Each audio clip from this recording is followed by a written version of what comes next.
बिस्मिल्लाहिर्रहमानिर्रहीम और अस्सलामुअलैकुम। 24 सितंबर और पाकिस्तान में मंगल की सुबह। आज अभी तक की अहम खबरें और मेरा तज्जिया। सबसे पहले याद दहानी, सोशल मीडिया फायरवॉल को नाकाम बनाने के लिए इस चैनल को सब्सक्राइब कीजिए अगर अभी तक नहीं किया।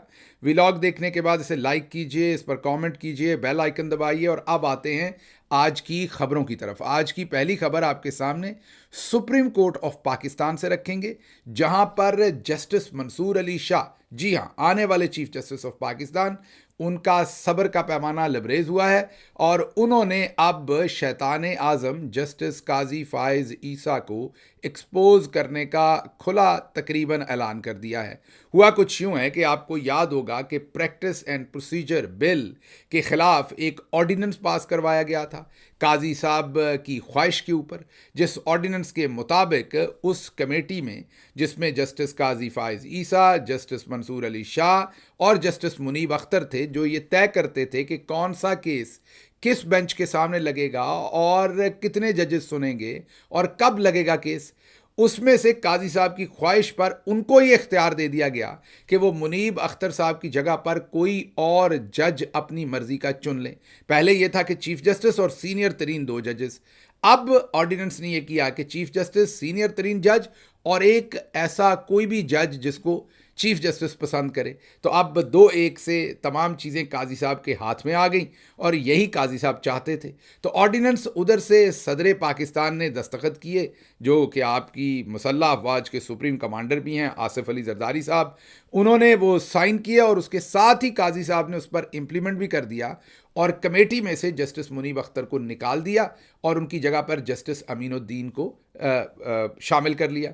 अब इस कमेटी का इजलास कल शाम को बुलाया गया था ताकि अब जो आने वाले दिनों में सीटें भी और छीनी जा सके तहरीक इंसाफ से। और सबसे पहले हमने आपको उसी दिन बताया था कि 63A, हमारे अलावा और लोगों ने भी आपको ये बताया था कि 63A का फैसला करना है। 63A वो कानून है, 63A, जो पाबंद करता है मेंबर कौमी असम्बली को या सेनेट को कि वो अपनी पार्लिमानी कमेटी, जो भी उसकी जमात है, उसके कहने पर वोट दे। और अगर जमात के कहने के खिलाफ वोट देगा तो उसका वोट भी काउंट नहीं होगा और वो डी सीट भी हो जाएगा। अब ये जो शैतानी आइनी तरामीम करवानी थी शैतान आज़म काजी फायज ईसा को एक्सटेंशन देने और आइनी अदालत बनाने के लिए, उसके लिए ज़रूरी था कि 63A को बदला जाए।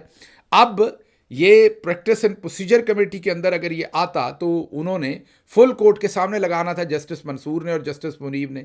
इसलिए जस्टिस मुनीब को वहां से हटाकर उनकी जगह पर जस्टिस अमीनुद्दीन को लाया गया और साथ ही कमेटी का इजलास रख दिया और साथ ही एजेंडे पर 63A की एप्लीकेशन नजरसानी भी रख दी। मतलब काजी साहब शर्मिंदगी से शैतानी का काम नहीं करते, पूरे ठंडे बेशर्म है, पूरी माजरत के साथ इन अल्फाज पर, लेकिन पूरी ठंडी बेशर्मी के साथ करते हैं जो भी करते हैं, बगैर कुछ सोचे समझे। लेकिन आगे से उन्हें नहीं पता था कि उन्हें जस्टिस मंसूर अली शाह टक्कर जाएंगे। जस्टिस मंसूर अली शाह ने कोई 3 सफ़ात पर मुश्तमिल 8 पैराग्राफ का एक ख़त लिख मारा इसी प्रैक्टिस एंड प्रोसीजर कमेटी को, जिसमें उन्होंने काजी साहब के पल्ले कुछ नहीं छोड़ा। उस खत में उन्होंने एक तो प्रैक्टिस एंड प्रोसीजर जो ऑर्डिनेंस है उसको आइन के मुनाफी करार दिया और यह भी कहा कि अगर इस ऑर्डिनेंस को भी मान लिया जाए तो इस ऑर्डिनेंस की रूह से भी जो कुछ काजी साहब ने उसके बाद किया वो गैर आइनी किया। उन्होंने सवालात काजी साहब पर उठाए कि ऑर्डिनेंस ही, पहली बात तो ये कि इस सारे प्रोसेस का फैसला सुप्रीम कोर्ट ऑफ पाकिस्तान के फुल बेंच ने किया था। अब अगर इसमें कोई तब्दीली करनी है तो फुल बेंच ही कर सकती है और कोई नहीं कर सकता, तो आपको इसे फुल बेंच में लेके जाना चाहिए था। क्योंकि पहले जो अदलिया के अंदर इंटरफेरेंस पार्लियामेंट की तरफ से की जा रही थी उसका रास्ता बंद किया गया था सुप्रीम कोर्ट के फुल कोर्ट के उस फैसले में, जिसमें कहा गया था कि ये फुल कोर्ट जो है वो तय करेगा कि जजेस के सामने कैसे केसेस लगने हैं, उसका पूरा प्रैक्टिस एंड प्रोसीजर का क्या तरीकाकार मुरतब होना है। तो अब आपने ये बगैर फुल कोर्ट के कैसे फैसला कर लिया, पहली बात।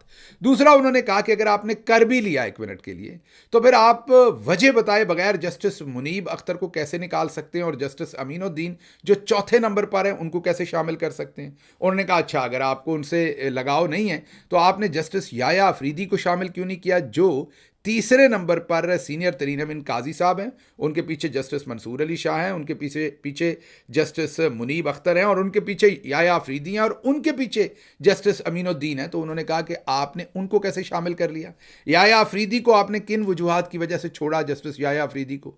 तो ये तमाम सवालात उन्होंने काजी साहब को पूछे और ये कहा कि जब तक आप या तो ये मामला फुल कोर्ट में नहीं लेके जाते या इस कमेटी को वापस जो इसकी कॉन्स्टिट्यूट हुई थी वहीं पर नहीं लेके जाते, तो मैं इस कमेटी में नहीं बैठूंगा। उन्होंने इनकार कर दिया। लेकिन काजी साहब को कोई शर्मिंदगी नहीं हुई। उन्होंने जस्टिस अमीनुद्दीन के साथ बैठ के, मतलब खुद के साथ ही बैठ के, दोनों भाई हमारे जस्टिस अमीनुद्दीन साहब भी इन्हीं की तरह के ही हैं, मशाबत काफ़ी है इनके और उनके फैसलों के अंदर। तो दोनों ने इकट्ठे ही एक दूसरे के सामने, ऐसे ही है जैसे काजी साहब आईने के सामने बैठे हैं, तो दोनों ने बैठकर फिर 63A को भी अब फिक्स किया है।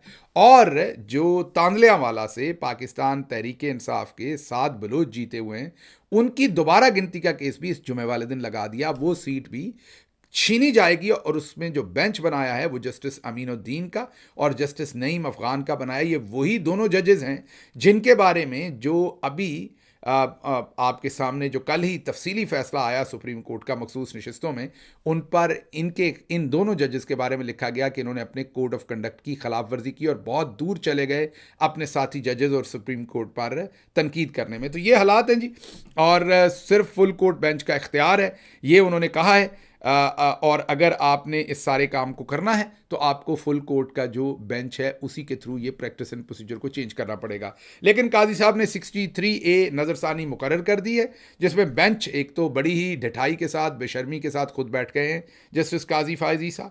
उसके बाद जस्टिस मुनीब अख्तर साहब को इसमें शामिल किया है। पंजाबी में कहते हैं गोंगलुआ तो बेटी चाड़ना आस्ते, एक हुज्जत तमाम करने के लिए इसमें जस्टिस मुनीब अख्तर को शामिल किया, ये कहने के लिए कि देखिए मैंने प्रैक्टिस एंड प्रोसीजर से उन्हें अलग किया, लेकिन मैं उनको बुरा तो नहीं समझता, मैंने उन्हें बेंच में रखा है। लेकिन बेंच में कहां रखा है?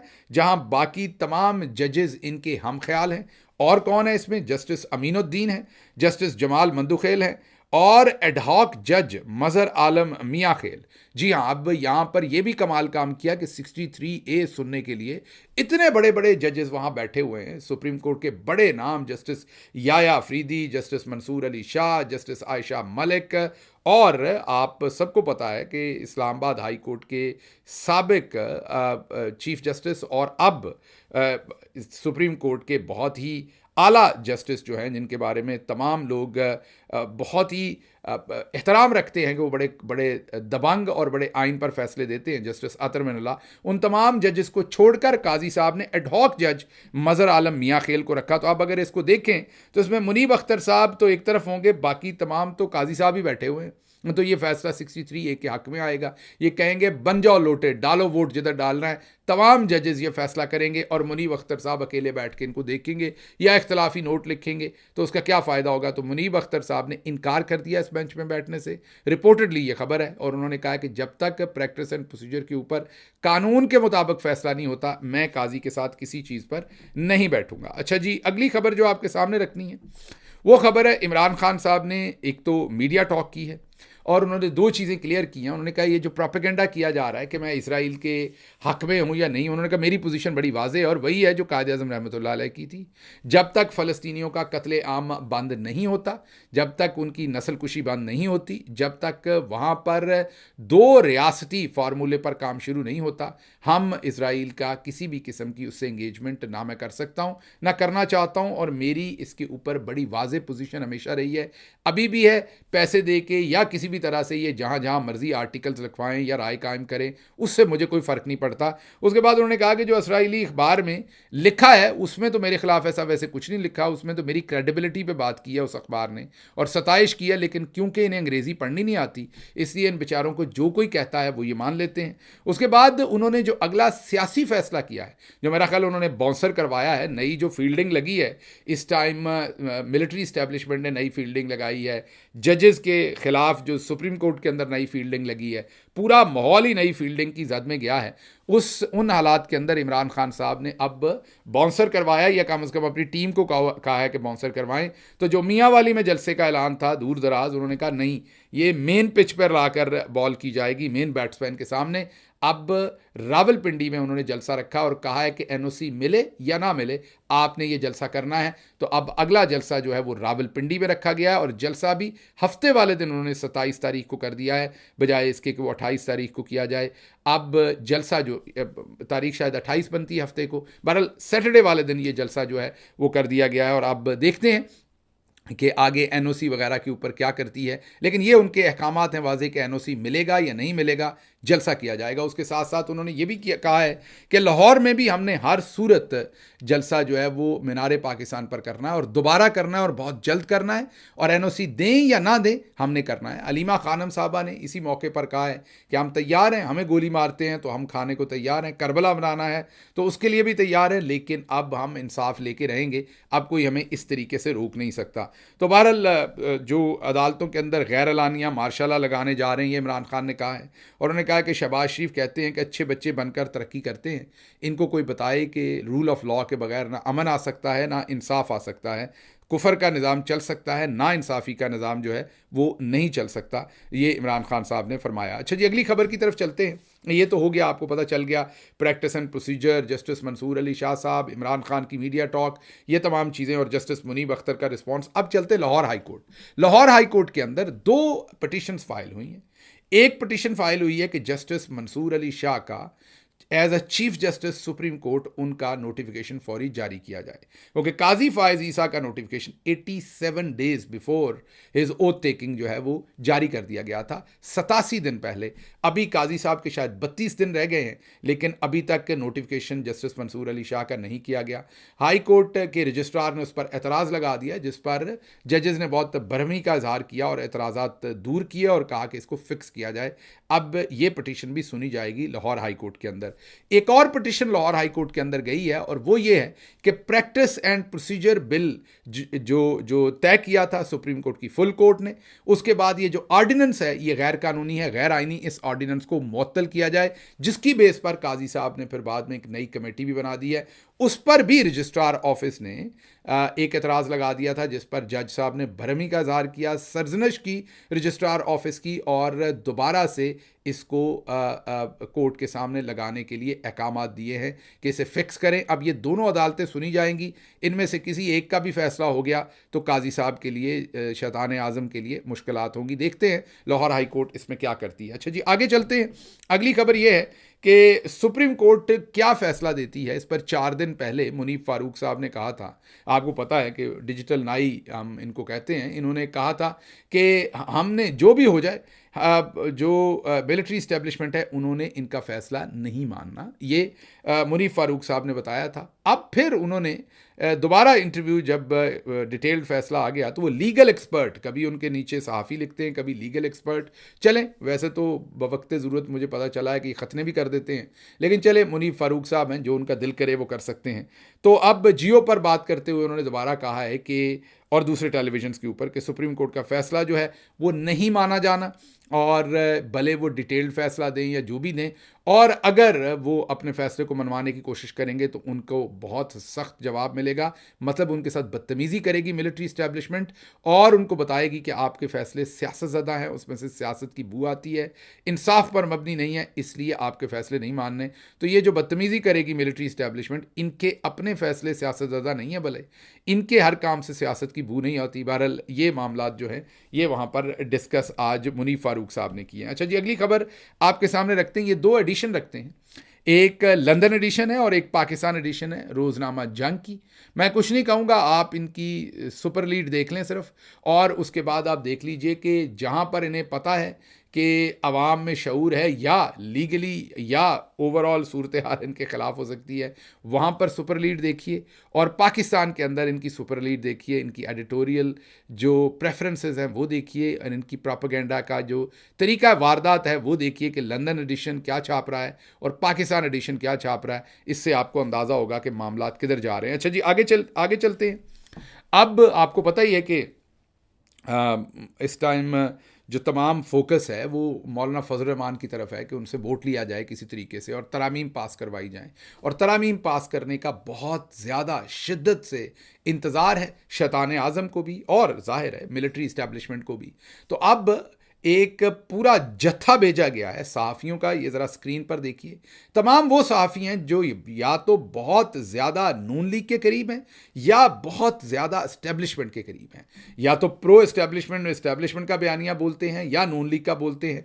ऐसे तमाम, मुझे शायद कोई एक आध शायद शक्ल नज़र आई हो, एक बड़ी मुश्किल से मेरा ख्याल है इन सारे सहाफ़ियों के अंदर या दो होंगे जो थोड़ा सा कोई बैलेंस करके चलने की कोशिश करते हैं या कोशिश करते हैं कि बिल्कुल अन्नेवाह जो है वो इस्टेब्लिशमेंट की लाइन ना लें या नून लीग की ना लें। कभी कभार आप कहें 10-20-30% कभी वो दरमियान वाला रास्ता भी निकालते हैं, वरना सारा हजूम मौलाना के पास जो भेजा है मिलिट्री इस्टेब्लिशमेंट ने लगता है भेजा है, और वो तमाम ऐसे बंदे भेजें कि उनका दिमाग बदलें और उनको बताएं कि देखें सहाफ़ी आपके बारे में क्या सोचते हैं और सहाफ़ी ओवरऑल सिचुएशन के बारे में क्या सोचते हैं। उसके साथ साथ एक तस्वीर है शाहिद अफरीदी साहब की, वो भी सियासत पीके से ट्वीट हुई है, उनके जो एडिटर है उनकी तरफ से। अब ये नहीं पता कि वो मौजूदा तस्वीर है या पुरानी, लग मौजूदा रही है वो भी, और लग रहा है कि शाहिद अफरीदी साहब को भी मैदान में उतारा गया कि मौलाना का जो जहन है वो बदला जाए। अच्छा जी, अगली खबर जो आपके सामने रखेंगे वो सीनियर सहाफ़ी हैं, बहुत ही सीनियर सहाफ़ी, एडिटर रहे हैं, हम बड़ा एहतराम करते हैं इनका, जाहिद हुसैन साहब। नाकद भी हैं इमरान खान के बहुत सख्त, पहले भी आपको बताया है। इन्होंने ही जनरल बाजवा से रिलेटेड पिछले दिनों खबर भी दी थी एक बड़ी अहम। दोबारा इन्होंने खबर दी है कि आइनी तरामीम, ये जो शैतानी तरामीम थी, इनको करवाने में इस्टेब्लिशमेंट का पूरा पूरा हाथ था, इस्टेब्लिशमेंट पूरी तरह से पीछे खड़ी थी। ये सीनियर सहाफ़ी जाहिद हुसैन बता रहे हैं, और उन्होंने बताया कि बहुत सारे जो मेंबर पार्लियामेंट थे उनसे उनकी बात हुई, उन्होंने बताया कि हमें डायरेक्टली आईएसआई और दूसरे मिलिट्री इस्टेब्लिशमेंट से फ़ोन आते थे और कहा जाता था कि आपने हाजिर होना और इस तरमीम में जाकर वोट देना है। लेकिन आपको याद करना चाहिए कि हमारे प्यारे डीजी आईएसपीआर साहब कहते थे कि ये फ़ौज कौमी है, इसका सियासत से कोई लेना देना नहीं है। मुझे लग रहा है मामला उलट होता नजर आ रहा है, जो उनका बयान है उसको उलट करके पढ़ना शुरू करना पड़ना है, फिर ही समझ आनी है। अच्छा जी, अगली खबर जो आपके सामने रखेंगे वो ये है कि हिंदुस्तान के अंदर, भारतीय जो कश्मीर के अंदर और मकबूजा कश्मीर के अंदर जो इंतखाबात हो रहे हैं, वहाँ पर इंजीनियर रशीद जो अलहदगी पसंद है, उन्हें ना सिर्फ इलेक्शन लड़ने की इजाज़त दी गई, अलहदगी पसंद है, वो हिंदुस्तान से अलहदगी चाहते हैं और आज़ादी चाहते हैं कश्मीर की। मकबूजा कश्मीर के अंदर एक बहुत ही बाइज़्ज़त और बहुत ही तगड़े लीडर हैं और बहुत पसंद किया जाता है इंजीनियर रशीद को वहाँ पर।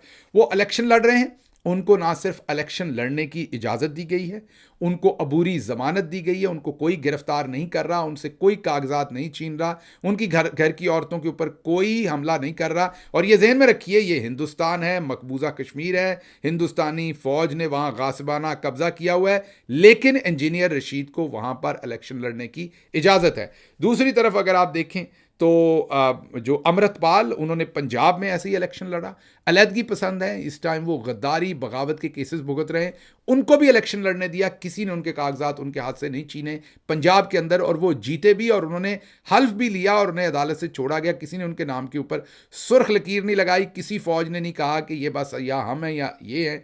अब आज के बाद अमृतपाल का नाम भी टेलीविज़न पर नहीं लेना, ऐसा कुछ नहीं हुआ। और उसके अलावा अगर आप देखें तो जो अरविंद केजरीवाल हैं, जो आपको पता है कि ज़मानत पर हैं इस टाइम, उनको भी इलेक्शन जो अपनी पूरी की पूरी मुहिम है वो करने दी जाएगी। उनको ज़मानत दी गई, पहले भी उन्हें ज़मानत दी गई, किसी ने उनसे भी कागजात नहीं छीने, किसी ने उनके घरों पर छापे नहीं मारे।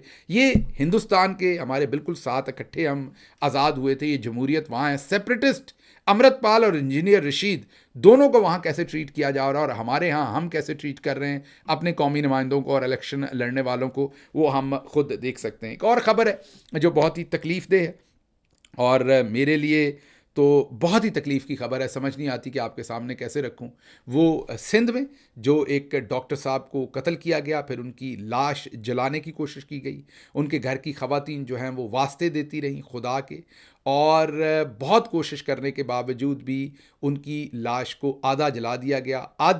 जली जो लाश थी उसको फिर दफनाने कहीं नहीं दिया जा रहा था। 40-50 किलोमीटर के रेडियस में वो एक मुसलमान की लाश को दफनाने की कहीं इजाज़त नहीं थी, उसको जलाने की कोशिश थी। और एक प्रीतम कोहली, एक हिंदू जो पाकिस्तानी हिंदू, उसने मुसलमानों से एक मुसलमान की लाश जलाने से बाज रहने की माफ़ियाँ की, इल्तिजाएँ की और अपने हाथों में लेके उस लाश को संभालता रहा। उसने एक मुसलमान जत्थे को कहा कि मुसलमान की लाश को मत जलाएं।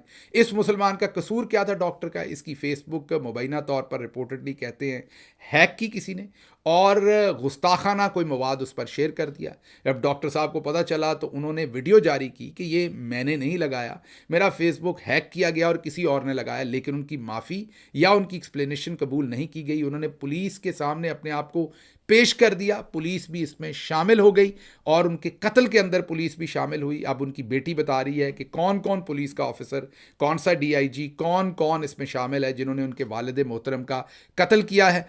और ये बहुत ही दिलखराश वाक़या है जो वहाँ पर हुआ है। बाद में 40-50 किलोमीटर दूर किसी जगह पर उजाड़ बियाबान में उनकी लाश को दफनाने की इजाज़त दी गई। एक तो इसमें हीरो हैं प्रीतम कोहली, उसके बाद उनकी कब्र के ऊपर ये जो हम आपको दिखा रहे हैं, जो सिंध का एक एहसास है कम अज़ कम वो देखने को मिल रहा है। और लोग उनकी कब्र पर जा रहे हैं और जाकर लोगों ने उनकी कब्र के ऊपर कम से कम दिलजोई की है उनके घर वालों की। लेकिन काश ये लोग, जब उनको कत्ल किया जा रहा था, ये तमाम लोग उस टाइम उठ खड़े होते। काश हमारे यहाँ सेंस प्रिवेल हो कि जो पूरी दुनिया के लिए रहमत बनाकर भेजे गए हैं, रहमतुल आलमीन मोहम्मद मुस्तफ़ा सल्लल्लाहु अलैहि वसल्लम, उनके नाम पर हम कई दफ़ा किस हद से गुजर जाते हैं।